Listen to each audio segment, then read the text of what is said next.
Hello students, so this is our magnetic effects of electric current part 2. So in the part 1 I have already discussed what is a magnet, properties of magnet, bar magnet, what is magnetic field lines, properties of magnetic field lines and Oersted experiment. तो एक बार जल्दी से देख लेते हैं कि Orsted ने अपने एक्सपेरिमेंट में क्या ऑब्जर्वेशन किया था और वहां से क्या कंक्लूजन निकाला था। देखिए, ऑर्स्टेड ने एक इलेक्ट्रिक सर्किट का सेटअप किया और इस इलेक्ट्रिक सर्किट के पास एक मैग्नेटिक कंपस नीडल यानी जो आपकी चुंबकीय सुई होती है उसको रख दिया बिल्कुल नेबर में वायर के। So you can see this is a conducting wire and this is the battery and this is the switch. Okay, so जैसे ही स्विच को ऑन किया so current is flowing from south to north. आप देख सकते हो जो current की डायरेक्शन है सर्किट में वो आपकी साउथ से नॉर्थ है। तो जैसे ही करंट फ्लो हुआ इस सर्किट में साउथ से नॉर्थ डायरेक्शन में, तो ये जो नीडल थी जो बिल्कुल नेबर में रखी हुई थी, इस नीडल में एक सडन डिफ्लेक्शन हुआ, यानी कि इस नीडल की जो सुई है वो घूम गई। और स्टार्टिंग में ये जो नीडल थी ये रेस्ट पे थी in the north south direction, और जैसे ही इस बैटरी से करंट फ्लो हुआ सर्किट में साउथ टू नॉर्थ, जैसे ही current south to north flow हुआ तो ये जो नीडल है इसमें डिफ्लेक्शन हुआ किस तरफ, वेस्ट की तरफ, यानी जो सुई है ये वेस्ट की तरफ घूम गई। इसका जो नॉर्थ पोल है नीडल का, it deflects toward the west. Okay, फिर क्या काम किया, फिर ये जो करंट है इसकी डायरेक्शन को चेंज कर दिया। आप देख सकते हो इस वाली सर्किट में जो करंट है वो आपका नॉर्थ से साउथ फ्लो कर रहा है। तो जैसे ही करंट नॉर्थ से साउथ फ्लो हुआ तो जो नीडल रखी हुई थी उसका जो नॉर्थ पोल है उसमें डिफ्लेक्शन किस तरफ हुआ, ईस्ट की तरफ। यानी पहले जो नीडल थी उसका नॉर्थ पोल वेस्ट की तरफ डिफ्लेक्ट हुआ था जब करंट साउथ से नॉर्थ जा रहा था, और जैसे ही करंट नॉर्थ से साउथ गया तो ये जो नीडल है इसका नॉर्थ पोल किस तरफ घूम गया, डिफ्लेक्ट मतलब होता है घूमना, तो इस नीडल का नॉर्थ पोल ईस्ट की तरफ घूम गया। तो यहां से ऑर्स्टेड ने क्या कंक्लूजन निकाला कि एक current carrying conductor produces a magnetic field around it, है ना। मतलब अगर किसी करंट कैरिंग कंडक्टर में या अगर किसी कंडक्टर में करंट फ्लो करेगा तो उसके अराउंड एक मैग्नेटिक फील्ड पैदा होगा, and that magnetic field will exert force on the magnetic needle placed near by. तो जैसे ही इस कंडक्टर में करंट फ्लो हुआ तो उस करंट की वजह से इसके अराउंड क्या बन गया, एक मैग्नेटिक फील्ड बन गया, और उस मैग्नेटिक फील्ड ने क्या काम करा, that magnetic field exerts the force on the neighbouring magnetic needle. और जो पड़ोस में ये जो एक नीडल रखी हुई थी इस नीडल पे एक फोर्स लगा जिससे इसकी जो नॉर्थ पोल, जिससे इस नीडल का नॉर्थ पोल है वो वेस्ट की तरफ आपका डिफ्लेक्ट हो गया। So this is Oersted experiment. So Oersted के एक्सपेरिमेंट से हमें ये पता चला था कि किसी भी करंट कैरिंग वायर में या कंडक्टर में कंडक्टर की वजह से एक मैग्नेटिक फील्ड पैदा होता है। उसके बाद देखिए, सो अब हम देखते हैं magnetic field due to a straight current carrying conductor. तो देखिए आपको दिखाई दे रहा होगा पिक्चर में, ये हमारे पास एक स्ट्रेट करंट कैरिंग कंडक्टर है, और इस स्ट्रेट करंट कैरिंग कंडक्टर की वजह से जो मैग्नेटिक फील्ड होता है वो किस तरह का बनता है ये अब हम देखेंगे। तो आप देख सकते हो यहाँ पे जो सेटअप किया गया था एक्सपेरिमेंटल सेटअप, यहाँ पे एक कार्डबोर्ड लिया गया था और इस कार्डबोर्ड में एक बीच में इसके सेंटर में एक होल किया, और उस होल में से इस कंडक्टर को, एक स्ट्रेट कंडक्टर को पास किया, और फिर क्या करा, यहाँ पे जो आयरन फिलिंग्स है उनको स्प्रिंकल कर दिया, यानी उनको यहाँ पे डाल दिया। और जैसे ही यहाँ पे आयरन फिलिंग्स को स्प्रिंकल किया इस कार्डबोर्ड पे, तो उन आयरन फिलिंग्स ने अपने आप को अरेंज कर लिया एक पैटर्न में, and you can see that pattern. वो पैटर्न आपको इस बी वाली फिगर में दिखाई दे रहा होगा। ये बीच में आपके यहाँ पे स्ट्रेट करंट कैरिंग कंडक्टर है। जैसे ही यहाँ पे आयरन फिलिंग्स को अरेंज किया या स्प्रिंकल किया तो आयरन फिलिंग्स ने अपने आप को इस तरीके से अरेंज कर लिया। You can see the concentric circle.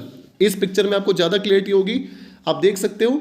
So those iron filings arrange them in concentric circle. तो उन आयरन फिलिंग्स ने अपने आप को कॉन्सेंट्रिक सर्कल की फॉर्म में अरेंज कर लिया। तो इससे हमें क्या पता चला कि जो मैग्नेटिक फील्ड होता है, magnetic field due to a straight current carrying conductor is in the form of concentric circular field lines.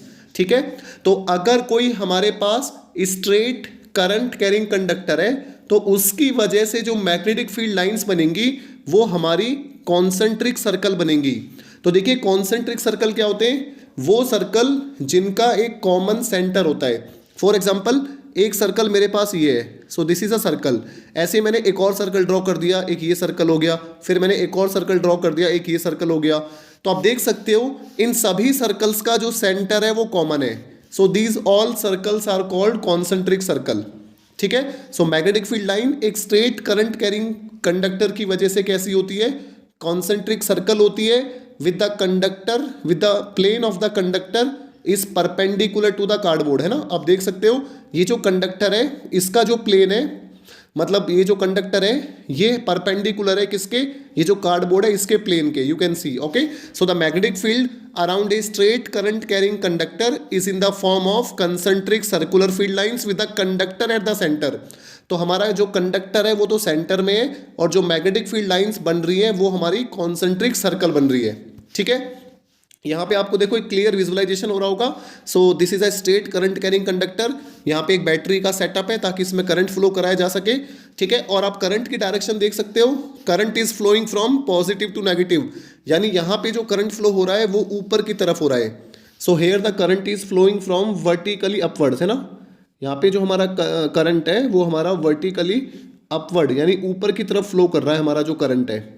तो आप देख सकते हो जैसे ही करंट ऊपर की तरफ फ्लो कर रहा है यहाँ पे, तो जो मैग्नेटिक फील्ड लाइंस है you can C from the picture कि अगर हमारा करंट नीचे से ऊपर की तरफ जा रहा है यानी वर्टिकली अपवर्ड की तरफ फ्लो कर रहा है, तो मैग्नेटिक फील्ड लाइंस कैसी बन रही है, एंटी क्लॉकवाइज बन रही है।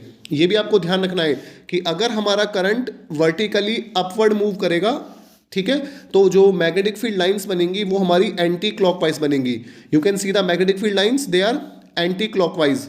ठीक है, and when the current is flowing upwards. और एक और मैं आपको पिक्चर दिखा देता हूँ। सो यहाँ पे आपको दो सिनेरियो दिखाई दे रहे हैं, एक में आपका करंट फ्लो कर रहा है वर्टिकली अपवर्ड्स, एक में आपका करंट फ्लो कर रहा है वर्टिकली डाउनवर्ड्स। तो जब एक स्ट्रेट करंट कैरिंग कंडक्टर में करंट फ्लो करेगा वर्टिकली अपवर्ड्स, तो उसकी वजह से जो मैग्नेटिक फील्ड लाइंस बनेंगी वो तो आपको पता है कैसी बनेंगी, कॉन्सेंट्रिक सर्कल बनेंगी। लेकिन जो मैग्नेटिक फील्ड लाइंस की डायरेक्शन होगी वो हमारी एंटी क्लॉकवाइज होगी, यानी अगर हमारी घड़ी घूमती है उसके अपोजिट डायरेक्शन में मैग्नेटिक फील्ड लाइंस होंगी। एंटी क्लॉकवाइज यानी अगेंस्ट क्लॉकवाइज, यानी क्लॉक के अगेंस्ट। लेकिन अगर हमारे स्ट्रेट करंट कैरिंग कंडक्टर में डाउनवर्ड करंट फ्लो करेगा यानी करंट ऊपर से नीचे की तरफ फ्लो करेगा, तो जो मैग्नेटिक फील्ड लाइंस बनेंगी वो हमारी क्लॉकवाइज डायरेक्शन में बनेंगी। आप देख सकते हो ये आपकी कैसी डायरेक्शन है, this is your clockwise direction. Okay, so I think आपको समझ आ गया होगा कि अगर हमारे पास एक स्ट्रेट करंट कैरिंग कंडक्टर है, so if we have a straight current carrying conductor, तो आपको क्या बातें ध्यान रखनी है कि अगर आपके पास कोई स्ट्रेट करंट कैरिंग कंडक्टर है तो उसकी वजह से जो मैग्नेटिक फील्ड लाइंस बनेंगी वो आपकी कैसी बनेंगी, वो आपकी कॉन्सेंट्रिक सर्कल बनेंगी। कैसा सर्कल होगा, कॉन्सेंट्रिक सर्कल। और इन सर्कल का जो सेंटर होगा, इन सर्कल का जो सेंटर होगा वहीं से आपका कंडक्टर पास होगा, यानी your conductor is eight the centre. आपका जो कंडक्टर होगा वो सेंटर में होगा और आपकी जो ये मैग्नेटिक फील्ड लाइंस बनेंगी ये कहाँ बनेंगी, in a plane perpendicular to the straight current carrying conductor. Okay, उसके बाद देखिए अब हम यहाँ पे देखते हैं direction of magnetic field. Magnetic field का डायरेक्शन हम कैसे पता करें, तो मैग्नेटिक फील्ड का डायरेक्शन पता करने के लिए हमारे पास एक रूल है जिसे हम क्या बोलते हैं, right hand thumb rule. Okay, so by using right hand thumb rule we can find the direction of magnetic field due to a straight current carrying conductor. अब कैसे पता करना है आप देख सकते हो, imagine the straight conductor is in your right hand. तो मान के चलिए कि वो जो स्ट्रेट कंडक्टर है वो आपके राइट हैंड में, आपके सीधे हाथ में, such that the thumb points in the direction of current. और आपका जो अंगूठा है, आप पिक्चर में देख सकते हो, आपका जो अंगूठा यानी आपका जो थंब है राइट हैंड का वो किस डायरेक्शन में पॉइंट कर रहा है, the thumb points in the direction of current. तो उस कंडक्टर में, उस स्ट्रेट कंडक्टर में जिस डायरेक्शन में करंट फ्लो कर रहा है आपका अंगूठा भी उसी डायरेक्शन में पॉइंट कर रहा है। Then the direction of curling of fingers of the right hand gives the direction of magnetic field. तो अगर आपका अंगूठा करंट की डायरेक्शन में पॉइंट कर रहा है तो जिस डायरेक्शन में आपकी उंगलियां घूमेंगी, जिस डायरेक्शन में आपकी फिंगर्स कर्ल करेंगी, यानी जिस डायरेक्शन में आपकी उंगलियां घूमेंगी वो डायरेक्शन किसकी होगी, वही डायरेक्शन आपकी मैग्नेटिक फील्ड लाइंस की होगी। तो यहाँ पे आप देख सकते हो कि जो करंट है वो ऊपर की तरफ फ्लो कर रहा है कंडक्टर में और हमने अपने अंगूठे को राइट हैंड के जो थंब है उसको भी ऊपर कर रखा है। सो अगर हमारा राइट हैंड का थंब ऊपर की तरफ है और अगर हम अपनी फिंगर्स को कर्ल करे यानी उंगलियों को घुमाए तो हमारी जो फिंगर्स है वो किस डायरेक्शन में घूमेंगी, यहाँ पे एंटी क्लॉकवाइज डायरेक्शन में। और यही मैंने आपको यहाँ पे बताया था कि अगर हमारा करंट फ्लो कर रहा है ऊपर की तरफ, अपवर्ड की तरफ, स्ट्रेट करंट कैरिंग कंडक्टर में, तो हमारा जो करंट है वो एंटी क्लॉकवाइज होगा। और अगर हम अपने राइट हैंड के अंगूठे को नीचे की तरफ कर लें, अगर हम अपने राइट हैंड के अंगूठे को, थंब को नीचे की तरफ कर लेंगे, तो फिर हमारी जो फिंगर्स होंगी, जो हमारी उंगलियां होंगी, वो किस डायरेक्शन में घूमेंगी, उस समय हमारी जो फिंगर्स होंगी वो क्लॉकवाइज डायरेक्शन में घूमेंगी। So in this way, by using the right hand thumb rule, we can find the direction of magnetic field lines. Okay, so उसके बाद देखिए यहां पे भी आपको क्लियरिटी दिख रही होगी राइट हैंड थंब रूल की, कि जब हमारा जो कंडक्टर है वो हमारे राइट हैंड में है, imagine you are holding the straight current carrying conductor in your right hand, मतलब ये आपको इमेजिन करना है कि जो कंडक्टर है वो आपके राइट हैंड में है, असल में लेना नहीं है कंडक्टर को, जस्ट इमेजिन करना है। तो अगर आपका जो थंब है, अगर आपका अंगूठा उसी डायरेक्शन में पॉइंट कर रहा है जिस डायरेक्शन में करंट फ्लो कर रहा है, तो जिस डायरेक्शन में उंगलियां घूमेंगी वो आपकी मैग्नेटिक फील्ड लाइंस की डायरेक्शन को बताएंगी। तो आप देख सकते हो अंगूठा आपका ऊपर की तरफ है और यहाँ पे आपकी जो फिंगर्स है, जो उंगलियां हैं, वो एंटी क्लॉकवाइज डायरेक्शन में घूम रही है। और दूसरी पिक्चर में आप देख सकते हो यहाँ पे जो आपका अंगूठा है, जो थंब है राइट हैंड का, वो नीचे की तरफ है, तो उंगलियां आपकी किस तरफ घूम रही है, उंगलियां आपकी यहाँ पे क्लॉकवाइज डायरेक्शन में घूम रही है। So the direction of current is vertically downward and the fingers curl in clockwise direction, and here the thumb is in vertically upwards direction and the fingers curl in the anti-clockwise direction. So this is Maxwell right hand thumb rule. So I think आपको clear हो गया होगा। उसके बाद अब हम देखते हैं factors on which magnetic field due to straight current carrying conductor depend. किन किन फैक्टर्स पे मैग्नेटिक फील्ड डिपेंड करता है स्ट्रेट करंट कैरिंग कंडक्टर के। तो आप देख सकते हो सबसे पहला जो फैक्टर है, magnetic field increases with increase in current. तो मैग्नेटिक फील्ड इंक्रीज होता है करंट के इंक्रीज होने से, यानी आप बोल सकते हो जो आपका मैग्नेटिक फील्ड है विच इज बी। सो पहला आपका क्या फैक्टर है, जो आपका मैग्नेटिक फील्ड है B, that is proportional to I, यानी करंट, यानी जितना ज्यादा करंट फ्लो करेगा इस स्ट्रेट कंडक्टर में। तो आप देख सकते हो ये आपके पास एक स्ट्रेट कंडक्टर है, इस स्ट्रेट कंडक्टर में जितना ज्यादा करंट फ्लो करेगा, मान के चलो पहले इस स्ट्रेट कंडक्टर में, पहले इसमें I1 करंट जा रहा था 2 एम्पियर, तो जब इसमें 2 एम्पियर करंट जा रहा था तो इसके अराउंड मैग्नेटिक फील्ड जो बन रहा था B1, वो मान के चलो यहाँ पे 10 टेस्ला बन रहा था for example.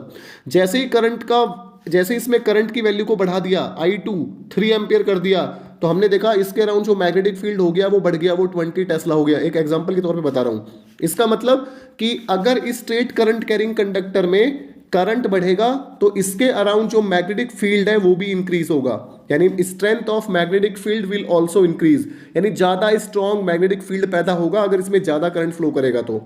So this is the first factor, B is proportional to I. So अगर हम आई को इंक्रीज करेंगे, अगर हम करंट को इंक्रीज करेंगे तो हमारा जो बी है यानी मैग्नेटिक फील्ड है वो भी हमारा इंक्रीज होगा। सेकंड जो हमारा फैक्टर है यहाँ पे, so the second factor is, you can C, if the distance of the compass from the conductor is increased the deflection of the needle decreases.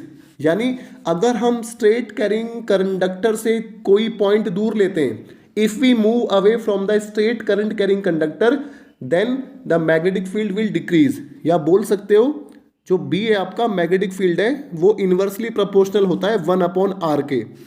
1/r मतलब, जो r मतलब क्या होता है यहाँ पे, r आपका यहाँ पे डिस्टेंस है, डिस्टेंस ऑफ किस चीज का डिस्टेंस है, जिस पॉइंट पे आप मैग्नेटिक फील्ड देखना चाहते हो ये वो डिस्टेंस है। ये मैं अभी आपको समझाता हूं। सो r is the distance of the point from the straight current carrying conductor. ठीक है, तो अगर आपका r बढ़ता है, सो अगर आपका यहाँ पे r बढ़ता है, सो r बढ़ेगा तो आपका मैग्नेटिक फील्ड क्या हो जाएगा, कम हो जाएगा। तो इसको आप यहाँ पे समझ सकते हो। देखिए मैं आपको दोबारा समझाता हूँ। सो this is your straight current carrying conductor. तो मान के चलिए एक तो मेरा पॉइंट यहाँ पे है ए, सो एक तो मेरा ए पॉइंट है ये, और एक मैंने पॉइंट ले लिया यहाँ पे B, so other is the B point. Okay, so this is the B point. आप देख सकते हो जो ए पॉइंट है वो लेट अस टेक यहाँ से 2 सेंटीमीटर दूर है वायर से, और जो बी पॉइंट है ये हमारा यहाँ पे 5 सेंटीमीटर दूर है। तो आप देख सकते हो ये जो डिस्टेंस है स्मॉल आर, बी के केस में तो ज़्यादा है और ए के केस में स्मॉल आर कितना है, 2 सेंटीमीटर। इसका मतलब ए पे मैग्नेटिक फील्ड क्या होगा, ज़्यादा होगा, बी पे मैग्नेटिक फील्ड कम होगा। अगर मैं एक और पॉइंट लेता हूँ C point which is more far away from the straight current carrying conductor, मान के चलिए यहाँ पे मैंने आर ले लिया 10 सेंटीमीटर, यानी और दूर मैंने एक पॉइंट ले लिया, तो इस सी पॉइंट पे जो मैग्नेटिक फील्ड होगा वो और वीक होगा। यानी कि स्ट्रेट करंट कैरिंग कंडक्टर से जितनी दूर मेरा ऑब्जर्वेशन पॉइंट होगा उतना ही वीक मेरा मैग्नेटिक फील्ड होगा। जितनी पास मेरा, अगर मैं वायर के पास हूं तो मेरा मैग्नेटिक फील्ड स्ट्रांग होगा, जैसे जैसे मैं वायर से दूर जाता जाऊंगा वैसे वैसे मैग्नेटिक फील्ड वीक होता जाएगा। ओके, सो बड़ा सिंपल सी बात है। तो अगर आपका आर बढ़ेगा तो आपका मैग्नेटिक फील्ड क्या होगा, वीक होगा। अगर आप एक मैग्नेटिक कंपास को ए पॉइंट पे रखते हो, अगर आप एक मैग्नेटिक कंपास को ए पॉइंट पे रखते हो तो उसमें जो डिफ्लेक्शन होगा वो ज्यादा होगा। अगर उसी मैग्नेटिक नीडल को आप बी पॉइंट पे रखते हो तो उसमें जो डिफ्लेक्शन होगा वो कम होगा। और अगर आप उसी मैग्नेटिक नीडल को सी पॉइंट पे रखते हो तो उस पर डिफ्लेक्शन और कम होगा। यानी कि जैसे जैसे आपका डिस्टेंस बढ़ेगा वैसे वैसे आपका मैग्नेटिक फील्ड क्या होगा, वीक होगा इस स्ट्रेट करंट कैरिंग कंडक्टर से। आई थिंक आपको ये सेकंड फैक्टर समझ आया होगा। ठीक है, तो अब हम बात करते हैं magnetic field due to a current carrying circular coil. हमारे पास एक, आप देख सकते हो पिक्चर में, हमारे पास एक सर्कुलर करंट कैरिंग कॉइल है। So this is a circular current carrying coil. अभी हमने जो पढ़ा था वो हमारा एक स्ट्रेट कंडक्टर था, एक स्ट्रेट करंट कैरिंग कंडक्टर था, एक सीधा कंडक्टर था। ठीक है, यहाँ पे शेप जो थी वो स्ट्रेट थी। अब हम देखेंगे कि हमारा जो कंडक्टर है वो हमारा सर्कुलर है, यानी एक लूप की फॉर्म में है। You can see the figure, है ना, ये एक लूप है। यानी अगर आपके पास एक सीधी वायर है तो आपने उसको मोड़ के एक लूप बना दिया, तो उसकी वजह से मैग्नेटिक फील्ड लाइंस कैसी बनेंगी, क्या क्या फैक्टर्स होंगे जिसपे मैग्नेटिक फील्ड डिपेंड करेगा, ये सारी चीजें की बात करेंगे। ठीक है, इन सब चीजों की। अब देखो, आप यहाँ पे पिक्चर देख सकते हो कि ये मेरे पास एक सर्कुलर लूप है, एक सिंगल टर्न है वायर का। जब देखो, जब हमारे पास एक सिंगल टर्न होता है तो उसे हम लूप कहते हैं, और जब काफी सारे टर्न्स होते हैं तो उसे हम कॉइल कहते हैं। ठीक है, तो यहाँ पे एक सिंगल टर्न है तो इसको मैं लूप कहूंगा। और कैसी शेप का है आप देख सकते हो, एक सर्कुलर शेप का है, और यहाँ इसको बैटरी से जोड़ रखा है।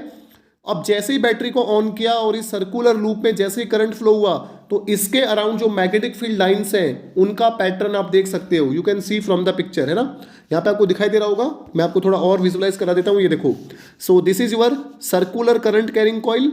आप देख सकते हो ये आपकी एक सर्कुलर कॉइल है, दिस वन।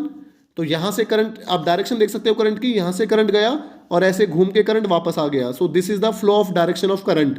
तो जैसे ही सर्कुलर कॉइल में करंट फ्लो हुआ तो आपको पता है, क्योंकि एक कंडक्टर है तो इसके अराउंड क्या बनेगा, मैग्नेटिक फील्ड बनेगा। लेकिन वो मैग्नेटिक फील्ड कैसा बनेगा, what is the pattern of magnetic field line, वो अब हम बात करते हैं। तो आप देख सकते हो ये जो आपका कंडक्टर है, इस कंडक्टर के एज के पास, so this is the edge of the conductor, है ना, इस सेगमेंट के पास यहां जो मैग्नेटिक फील्ड लाइंस है वो आपकी कॉन्सेंट्रिक सर्कल है। देखिए मैं आपको दिखा देता हूं, the magnetic field lines near the coil are circular and concentric. यानी कॉइल के पास, you can see this is the coil, है ना, ये कॉइल है ना, तो कॉइल के पास जो मैग्नेटिक फील्ड लाइंस है वो आपकी कॉन्सेंट्रिक सर्कल है। You can C near the coil. ऐसे इस पोर्शन पे भी आप देख सकते हो, यहां भी कॉइल के पास, तो कॉइल के पास जो मैग्नेटिक फील्ड लाइंस है they are again concentric circle. जैसे स्ट्रेट करंट कैरिंग कंडक्टर में था कि स्ट्रेट करंट कैरिंग कंडक्टर की वजह से जो मैग्नेटिक फील्ड लाइंस होती है वो आपकी क्या होती है, कंसेंट्रिक सर्कल होती है। ऐसे ही जो सर्कुलर करंट कैरिंग लूप है, इसमें अगर आप नियर द लूप बात करोगे, नियर द वायर बात करोगे, तो यहां जो मैग्नेटिक फील्ड लाइंस है वो कॉन्सेंट्रिक सर्कल है। और जैसे जैसे आप वायर से दूर सेंटर की तरफ जाते जाएंगे, ध्यान से समझो, जैसे जैसे आप वायर से दूर सेंटर की तरफ जाते जाएंगे तो मैग्नेटिक फील्ड लाइंस आपकी धीरे धीरे स्ट्रेट होती जाएंगी। यानी ये जो सर्कल है ये आपके बड़े होते जाएंगे और फाइनली सेंटर में जैसे ही हम पहुंचेंगे तो यहां पे जो मैग्नेटिक फील्ड लाइंस है वो ऑलमोस्ट स्ट्रेट हो जाएंगी। दोबारा से सुनिए, near the wire, near the circular wire, circular wire के पास जो मैग्नेटिक फील्ड लाइंस है वो आपका कॉन्सेंट्रिक सर्कल है। और जैसे जैसे मैं वायर से सेंटर की तरफ जाऊंगा तो ये जो सर्कल है ये बड़े होते जाएंगे और फाइनली जैसे ही मैं सेंटर में पहुंचूंगा तो ये ऑलमोस्ट, ये जो आर्क है ये ऑलमोस्ट हमारी स्ट्रेट हो जाएंगी। आप देख सकते हो सेंटर में जो मैग्नेटिक फील्ड है वो बिल्कुल स्ट्रेट लाइन है और नियर द वायर जो मैग्नेटिक फील्ड लाइंस है वो कॉन्सेंट्रिक सर्कल है। ठीक है, उसके बाद देखिए near the centre of coil, आप देख सकते हो near the centre of coil, यानी सेंटर के पास magnetic field lines are nearly straight and parallel. ठीक है, सेंटर में मैग्नेटिक फील्ड लाइंस जो है वो आपकी लगभग क्या है, आपकी स्ट्रेट है, सीधी है और पैरेलल है। आप देख सकते हो यहां से ये सर्कल बड़ा होता जा रहा है, बड़ा होता जा रहा है और फाइनली सेंटर में बिल्कुल स्ट्रेट हो गई। The magnetic field at the centre can be taken to be uniform. तो सेंटर में जो मैग्नेटिक फील्ड लाइंस है आप उसे यूनिफॉर्म ले सकते हो। यूनिफॉर्म यानी कि जो एक जैसी हो। देखो ये यहाँ पे आपकी कॉइल है, ये आपकी वायर है, तो अगर आप सेंटर की बात करो, सो this is your centre point. ठीक है, ये आपका सेंटर पॉइंट हो गया। तो सेंटर में जो मैग्नेटिक फील्ड लाइंस हैं वो एक ही डायरेक्शन में है, वो यूनिफॉर्म है ना। अगर हम सेंटर में देखते हैं तो चाहे आप इस तरफ देखो चाहे आप इस तरफ देखो, मैग्नेटिक फील्ड जो है सेंटर में वो आपका सेम डायरेक्शन में है। एक तो सेम डायरेक्शन में है और लगभग यूनिफॉर्म है, लगभग सेम है ना, बिल्कुल स्ट्रेट है। So this is the magnetic field lines due to a circular coil. उसके बाद देखिए थर्ड पॉइंट आपका क्या है, as we move towards the centre of the coil. तो जैसे जैसे हम सेंटर की तरफ मूव करते जाएंगे, जैसे जैसे हम सेंटर की तरफ मूव करते जाएंगे, देन वो क्या कह रहा है, as we move towards the centre the strength of magnetic field increases. यानी कि अगर हम सर्कुलर कॉइल के सेंटर की तरफ मूव करते हैं तो यहां मैग्नेटिक फील्ड आपका क्या होता जाएगा, इंक्रीज होता जाएगा। यानी strength of magnetic field will increase continuously. मतलब अगर मैं वायर के पास हूं, if I am close to the wire, तो वायर के पास मैग्नेटिक फील्ड कम होगा, लेकिन जैसे जैसे हम सेंटर की तरफ मूव करेंगे वैसे वैसे मैग्नेटिक फील्ड की वैल्यू इंक्रीज होती जाएगी। अब इसका रीजन क्या होगा, क्योंकि सेंटर में जो मैग्नेटिक फील्ड लाइंस हैं वो आपकी यूनिफॉर्म है और स्ट्रेट है, सेम डायरेक्शन में, यू कैन सी, है ना। इन देखो ये जो आपकी सर्कुलर टर्न है और ये जो आपकी सर्कुलर टर्न है, इन दोनों की वजह से जो मैग्नेटिक फील्ड लाइंस है सेंटर में वो सेम डायरेक्शन में। चाहे आप इस टर्न को कंसीडर कर लो, चाहे आप इस वाली टर्न को कंसीडर कर लो। ये मैं आपको बना के दिखा सकता हूं, देखिए। तो ये मान के चलिए मेरे पास एक सर्कुलर कॉइल है। So this is my circular coil, ठीक है, ये सर्कुलर कॉइल है। अब इस सर्कुलर कॉइल की वजह से जो मैग्नेटिक फील्ड है नियर द कॉइल वो तो आपका कॉन्सेंट्रिक सर्कल है, लेकिन जैसे जैसे हम सेंटर की तरफ जाते हैं वैसे वैसे ये आपके जो सर्कल है बड़े होते जाते हैं और सेंटर में लगभग स्ट्रेट हो जाते हैं, सीधे हो जाते हैं। और एक और इंपॉर्टेंट बात, ये सेम डायरेक्शन में रहते हैं। Magnetic field lines near the centre या सेंटर के पास मैग्नेटिक फील्ड लाइन जो होती हैं वो एक ही डायरेक्शन में होती है, ठीक है। अगर ये अलग अलग डायरेक्शन में होती तो कैंसिल आउट कर देती, जिससे मैग्नेटिक फील्ड जीरो हो जाता। लेकिन सेंटर में जो मैग्नेटिक फील्ड है वो आपका यूनिफॉर्म होता है, एक ही डायरेक्शन में होता है। आई थिंक आपको समझ आ गया होगा। उसके बाद देखो बात करते हैं अब हम, so direction of magnetic field, magnetic field की क्या डायरेक्शन होती है, ठीक है। अब इसके लिए हमारा एक क्लॉक रूल है। देखो क्लॉक रूल क्या कहता है, looking at the face of coil. तो आपको कॉइल के फेस को देखना है। अगर आप जिस फेस को देख रहे हो उस फेस में जो करंट है वो क्लॉकवाइज डायरेक्शन में फ्लो कर रहा है। अगर आपके सामने कोई कॉइल है और आप उस कॉइल को फेस कर रहे हो, और अगर आप उस कॉइल को फेस कर रहे हो और उस कॉइल में करंट क्लॉकवाइज डायरेक्शन में फ्लो कर रहा है, तो इसका मतलब उस फेस में जो पोलैरिटी होगी वो आपकी साउथ पोल होगी। देखो ये तो आपको सभी को पता है कि जो मैग्नेट होती है, हर मैग्नेट की एक प्रॉपर्टी होती है कि मैग्नेट के दो पोल होते हैं, एक तो नॉर्थ पोल एक साउथ पोल। अब बार मैग्नेट या कंपस नीडल उनको तो देख के आप बता सकते हो कि एक पोल नॉर्थ है एक पोल साउथ है। लेकिन हमारे पास अगर एक सर्कुलर कॉइल है, अगर हमारे पास एक सर्कुलर कॉइल है, तो इसमें हम कैसे पता करें कि नॉर्थ पोलरिटी कौन सी है, साउथ पोलरिटी कौन सी है। यानी ऊपर से देखने पे नॉर्थ दिखेगा या नीचे से देखने पे नॉर्थ दिखेगा। तो इसके लिए हमारे पास एक रूल होता है जिसे हम क्लॉक रूल कहते हैं। अब ये क्लॉक रूल क्या कहता है कि अगर आप कॉइल को फेस कर रहे हो, अगर आप कॉइल को देख रहे हो और जो कॉइल में करंट है वो क्लॉकवाइज डायरेक्शन में फ्लो कर रहा है, तो इसका मतलब वहां उस फेस की जो पोलरिटी होगी वो साउथ पोल होगी। लेकिन अगर आप कॉइल को देख रहे हो, you are facing the coil, और जो करंट है वो आपका एंटी क्लॉकवाइज डायरेक्शन में फ्लो कर रहा है, तो आपके जो फेस की पोलरिटी होगी वहां पे आप देख सकते हो, यहाँ पे ये आपका एंटी क्लॉकवाइज करंट है।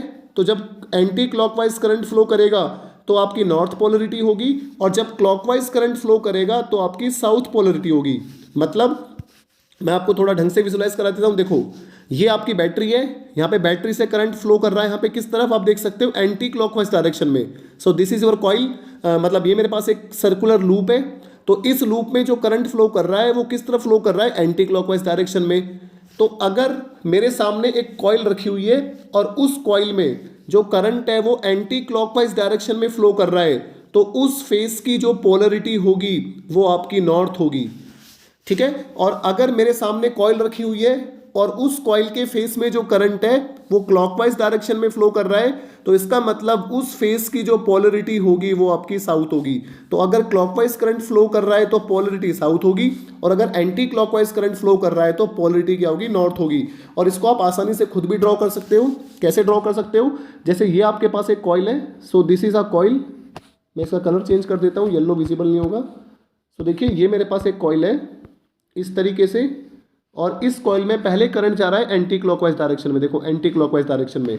तो जब आप एन को ड्रॉ करते हो, आप सभी को पता है जब आप एन को ड्रॉ करते हो तो एन कैसा होता है हमारा, so this is our N. देखो हम एन को ऐसे ड्रॉ करते हैं ना। अब एन का ये वाला एंड भी ऐसे घुमा दो, एंड एन का ये वाला एंड इस तरफ घुमा दो।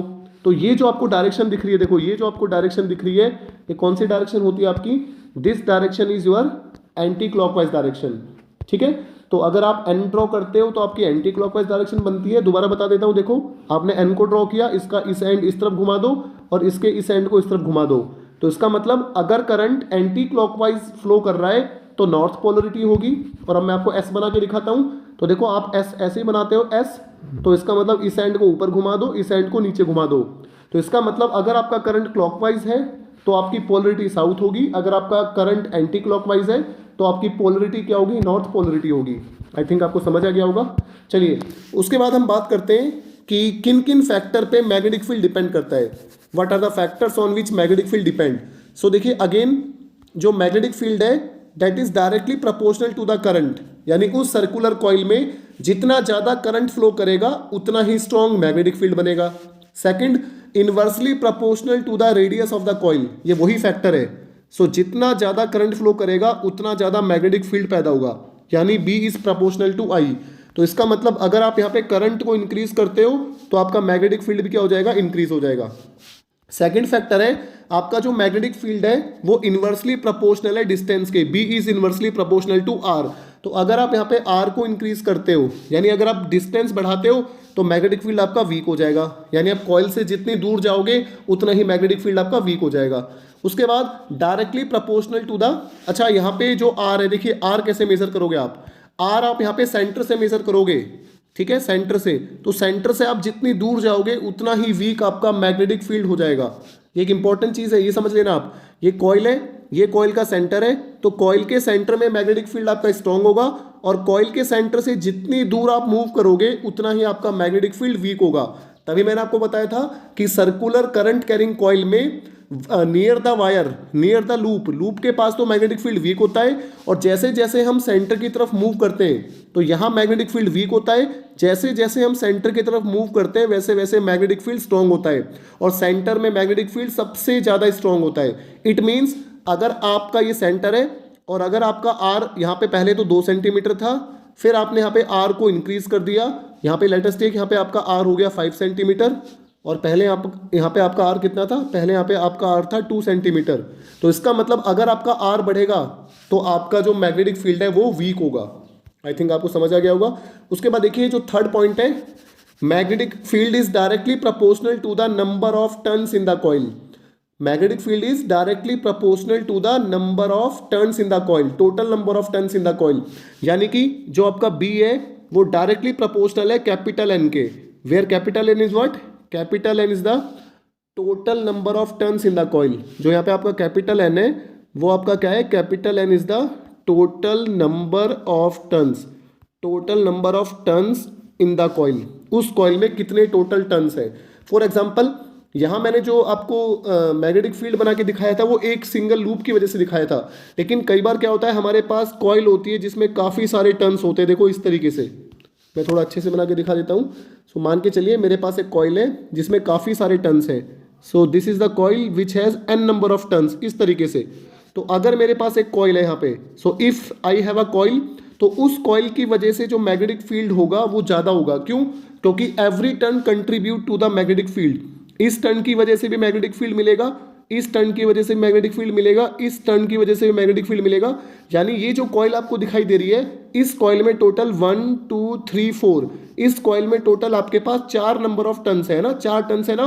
तो एक टर्न की वजह से मैग्नेटिक फील्ड, प्लस दूसरी टर्न की वजह से मैग्नेटिक फील्ड, प्लस तीसरी टर्न की वजह से मैग्नेटिक फील्ड, प्लस चौथी टर्न की वजह से मैग्नेटिक फील्ड।